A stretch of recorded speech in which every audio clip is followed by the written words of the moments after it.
ಜೈ ಕ್ರಿಸ್ತ.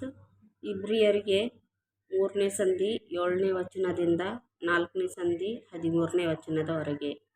ದೇವರು ವಾಗ್ದಾನ ಮಾಡಿದ ವಿಶ್ರಾಂತಿಯನ್ನು ನಾವು ಹೊಂದಬೇಕಾದರೆ ನಾವು ನಂಬದವರಾಗಿರದೆ ಸ್ಥಿರಚಿತ್ತದಿಂದಿರುವುದು ಅಗತ್ಯ. ಆದದರಿಂದ ಪವಿತ್ರಾತ್ಮನು ಹೇಳುವ ಪ್ರಕಾರ ನೀವು ಈ ಹೊತ್ತು ದೇವರ ಶಬ್ದಕ್ಕೆ ಕಿವಿಗೊಟ್ಟರೆ, ನಿಮ್ಮ ಹಿರಿಯರು ದೇವರ ಕೋಪವನ್ನೆಬ್ಬಿಸಿದ ಸ್ಥಳದಲ್ಲಿ ಅರಣ್ಯದೊಳಗೆ ದೇವರನ್ನು ಪರೀಕ್ಷಿಸಿದ ದಿನದಲ್ಲಿ ಮಾಡಿದಂತೆ ನಿಮ್ಮ ಹೃದಯಗಳನ್ನು ಕಠಿಣ ಮಾಡಿಕೊಳ್ಳಬೇಡಿರಿ. ಅವರು ಅರಣ್ಯದಲ್ಲಿ ನನ್ನನ್ನು ಪರೀಕ್ಷಿಸಿ ಶೋಧಿಸಿ 40 ವರುಷ ನಾನು ನಡೆಸುತ್ತಿದ್ದ ಕೃತ್ಯಗಳನ್ನು ನೋಡಿದರು.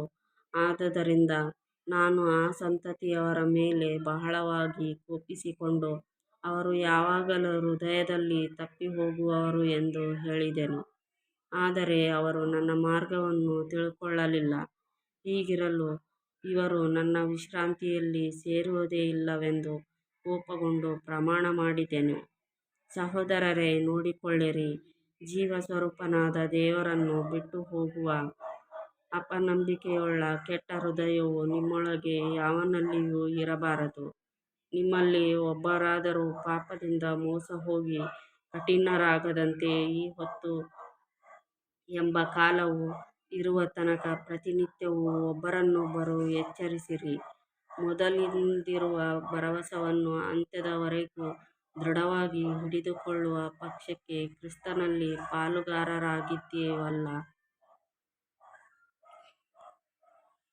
ನೀವು ಈ ಹೊತ್ತು ದೇವರ ಶಬ್ದಕ್ಕೆ ಕಿವಿಗೊಟ್ಟರೆ, ನಿಮ್ಮ ಹಿರಿಯರು ದೇವರ ಕೋಪವನ್ನೆಬ್ಬಿಸಿದ ಸ್ಥಳದಲ್ಲಿ ಮಾಡಿದಂತೆ ನಿಮ್ಮ ಹೃದಯಗಳನ್ನು ಕಠಿಣ ಮಾಡಿಕೊಳ್ಳಬೇಡಿರಿ ಎಂಬುದರಲ್ಲಿ ಕೇಳಿ. ಕೋಪವನ್ನೆಬ್ಬಿಸಿದವರು ಯಾರು? ಮೋಶೆಯ ಕೈಕೆಳಗಿದ್ದು ಐಗುಪ್ತದೊಳಗಿಂದ ಹೊರಟು ಬಂದವರೆಲ್ಲರೂ ಅಲ್ಲವೇ? ಮತ್ತು 40 ವರುಷ ಆತನು ಯಾರ ಮೇಲೆ ಬಹಳವಾಗಿ ಕೋಪಿಸಿಕೊಂಡನು? ಪಾಪ ಮಾಡಿದವರ ಮೇಲೆ ಅಲ್ಲವೇ? ಅವರ ಶವಗಳು ಅರಣ್ಯದಲ್ಲಿ ಬಿದ್ದವಲ್ಲ. ನನ್ನ ವಿಶ್ರಾಂತಿಯಲ್ಲಿ ನೀವು ಸೇರುವುದೇ ಇಲ್ಲವೆಂದು ಯಾರನ್ನು ಕುರಿತು ಪ್ರಮಾಣ ಮಾಡಿದನು? ಅವಿಧೇಯರನ್ನು ಕುರಿತಲ್ಲವೇ? ಅವರು ಸೇರಲಾರದೆ ಹೋದದ್ದು ಅಪನಂಬಿಕೆಯಿಂದಲೇ ಎಂದು ತಿಳಿದುಕೊಳ್ಳುತ್ತೇವೆ. ಹೀಗಿರಲಾಗಿ ದೇವರ ವಿಶ್ರಾಂತಿಯಲ್ಲಿ ಸೇರಬಹುದೆಂಬ ವಾಗ್ದಾನವು ಇನ್ನೂ ಇರುವಲ್ಲಿ ನಿಮ್ಮೊಳಗೆ ಯಾವನಾದರೂ ಆ ವಾಗ್ದಾನದ ಫಲವನ್ನು ಹೊಂದದೆ ತಪ್ಪುವವನಾದನೋ ಎಂದು ನಾವು ಭಯಪಡೋಣ. ಅವರಿಗೆ ಶುಭವರ್ತಮಾನವು ಸಾರೋಣವಾದಂತೆಯೇ ನಮಗೂ ಸಾರೋಣವಾಯಿತು. ಆದರೆ ಆ ಕಾಲದಲ್ಲಿ ಕೇಳಿದವರು ನಂಬದೆ ಹೋದ ಕಾರಣ ಆ ವಾಕ್ಯದಿಂದ ಅವರಿಗೆ ಪ್ರಯೋಜನವಾಗಲಿಲ್ಲ. ದೇವರ ಕೆಲಸಗಳು ಲೋಕಾದಿಯಿಂದ ಮುಗಿದುಹೋಗಿ ಆತನ ವಿಶ್ರಾಂತಿಯು ಸಿದ್ಧವಾಗಿದ್ದರೂ ಆತನು, ನನ್ನ ವಿಶ್ರಾಂತಿಯಲ್ಲಿ ಇವರು ಸೇರುವುದೇ ಇಲ್ಲವೆಂದು ಕೋಪಗೊಂಡು ಪ್ರಮಾಣ ಮಾಡಿದೆನು ಎಂಬುದಾಗಿ ಹೇಳಿದೆನಷ್ಟೆ. ನಂಬಿರುವ ನಾವಾದರೋ ಆ ವಿಶ್ರಾಂತಿಯಲ್ಲಿ ಸೇರುತ್ತಲೇ ಇದ್ದೇವೆ. ಒಂದು ಸ್ಥಳದಲ್ಲಿ 7ನೆಯ ದಿವಸವನ್ನು ಕುರಿತು ದೇವರು ತನ್ನ ಸೃಷ್ಟಿ ಕಾರ್ಯಗಳನ್ನೆಲ್ಲ ಮುಗಿಸಿಬಿಟ್ಟು 7ನೆಯ ದಿನದಲ್ಲಿ ವಿಶ್ರಮಿಸಿಕೊಂಡನೆಂದು ಬರೆದದೆ. ಆದರೆ ಈ ಸ್ಥಳದಲ್ಲಿ ಇವರು ನನ್ನ ವಿಶ್ರಾಂತಿಯಲ್ಲಿ ಸೇರುವುದೇ ಇಲ್ಲವೆಂದು ಹೇಳಿದ್ದಾನೆ. ಹೀಗಿರಲಾಗಿ ಆ ವಿಶ್ರಾಂತಿಯಲ್ಲಿ ಕೆಲವರು ಸೇರಬೇಕೆಂಬುವ ಮಾತು ಇನ್ನೂ ಇರುವುದರಿಂದಲೂ ಮೊದಲು ಶುಭವರ್ತಮಾನವನ್ನು ಕೇಳಿದವರು ಅವಿಧೇಯರಾದ ಕಾರಣ ಅದರಲ್ಲಿ ಸೇರದೆ ಹೋದುದರಿಂದಲೂ ಬಹುಕಾಲದ ಕಾಲ ಹೋದ ನಂತರ ಆತನು ದಾವೀದನ ಬಾಯಿಂದ ಮಾತಾಡಿ ಈ ಹೊತ್ತೇ ಎಂದು ಒಂದಾನೊಂದು ದಿವಸವನ್ನು ಗೊತ್ತುಮಾಡುತ್ತಾನೆ. ಹೇಗೆಂದರೆ, ನೀವು ಈ ಹೊತ್ತು ದೇವರ ಶಬ್ದಕ್ಕೆ ಕಿವಿಗೊಟ್ಟರೆ ನಿಮ್ಮ ಹೃದಯಗಳನ್ನು ಕಠಿಣ ಮಾಡಿಕೊಳ್ಳಬೇಡಿರಿ ಎಂದು ಮೇಲ್ಕಂಡ ವಚನದಲ್ಲಿ ಹೇಳುತ್ತಾನಷ್ಟೆ.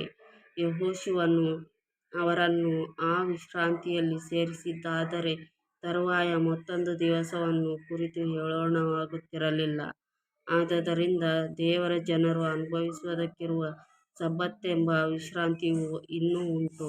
ಹೇಗೆಂದರೆ, ದೇವರು ತನ್ನ ಕೆಲಸಗಳನ್ನು ಮುಗಿಸಿ ಹೇಗೆ ವಿಶ್ರಮಿಸಿಕೊಂಡನೋ ಹಾಗೆಯೇ ಆತನ ವಿಶ್ರಾಂತಿಯಲ್ಲಿ ಸೇರಿರುವವನು ಸಹ ತನ್ನ ಕೆಲಸಗಳನ್ನು ಮುಗಿಸಿ ವಿಶ್ರಮಿಸಿಕೊಂಡಿದ್ದಾನೆ. ಆದುದರಿಂದ ನಾವು ಆ ವಿಶ್ರಾಂತಿಯಲ್ಲಿ ಸೇರುವುದಕ್ಕೆ ಪ್ರಯಾಸಪಡೋಣ. ನಮ್ಮಲ್ಲಿ ಒಬ್ಬರಾದರೂ ಅವರ ಅವಿಧೇಯತ್ವವನ್ನು ಅನುಸರಿಸುವವರಾಗಬಾರದು. ಯಾಕಂದರೆ ದೇವರ ವಾಕ್ಯವು ಸಜೀವವಾದದ್ದು, ಕಾರ್ಯಸಾಧಕವಾದದ್ದು, ಯಾವ ಇಬ್ಬಾಯಿ ಕತ್ತಿಗಿಂತಲೂ ಹದವಾದದ್ದು, ಪ್ರಾಣ ಆತ್ಮಗಳನ್ನು ಕೀಲು ಮಜ್ಜೆಗಳನ್ನು ವಿಭಾಗಿಸುವಷ್ಟು ಮಟ್ಟಿಗೂ ತೂರಿ ಹೋಗುವಂಥದ್ದು, ಹೃದಯದ ಆಲೋಚನೆಗಳನ್ನು ಉದ್ದೇಶಗಳನ್ನು ವಿವೇಚಿಸುವಂಥದ್ದು ಆಗಿದೆ. ನಾವು ಯಾವಾತನಿಗೆ ಲೆಕ್ಕ ಒಪ್ಪಿಸಬೇಕಾಗಿದೆಯೋ ಆತನ ದೃಷ್ಟಿಗೆ ಸಮಸ್ತವೂ ಮುಚ್ಚುಮರೆಯಿಲ್ಲದ್ದಾಗಿಯೂ ಬಯಲಾದದ್ದಾಗಿಯೂ ಅದೇ. ಆತನ ಸನ್ನಿಧಿಯಲ್ಲಿ ಅಗೋಚರವಾಗಿರುವ ಸೃಷ್ಟಿಯು ಒಂದೂ ಇಲ್ಲ. ಆಮೆನ್.